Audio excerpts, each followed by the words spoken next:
Tağ çoqusudaki böre hergiz mutlaq yamışıvatqan böredek aç bolmaydı. Yalğız miniş asan emas. Amma davamlıq minişni davamlaştırsanız, özünüzge sadık bolsanız, tartqan japalarınızga arziydi. Siz qıla alaydigan en qiyin miniş, özünüz yalğız miniş. Amma bu miniş sizni en küçlük qılıdı. Mana bu sizning xarakterinizni eng yaxshi ifodalaydigan yo'l. Yalğız tirikishiyotganlarga, qarshisiga chiqqan to'salg'ularga bosh egmayotganlarga deydiganim, qaysar bo'ling, davomlashtiring. Bu minish bek jafoliq. Ammo eng jafoliq minish eng cho'ng manzilga elib boradi. Eng tez yamishlar hamisha eng yaxshi manzillarga elib chiqadi. Agar o'zingizning iqtidoringizni ko'rsatsangiz, to'g'ri kishilar hayotingizni namoyon bo'ladi. Mangu tanho bo'ri bo'lib qolmaysiz.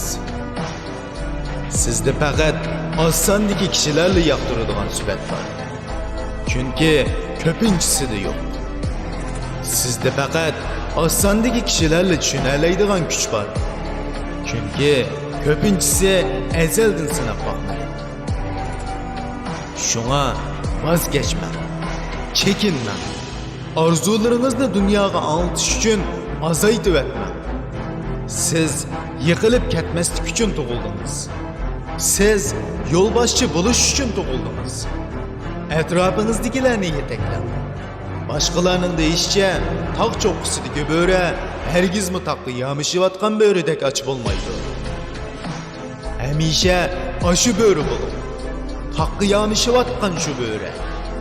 Hamisha texmi aç bo'lib, qobiliyatingizni o'stirishga aç bo'lib, zehningizni o'tkirlashtirish va o'zingiz qila oladigan eng yuqori saviyaga o'rlash uchun hamisha aç bo'lib.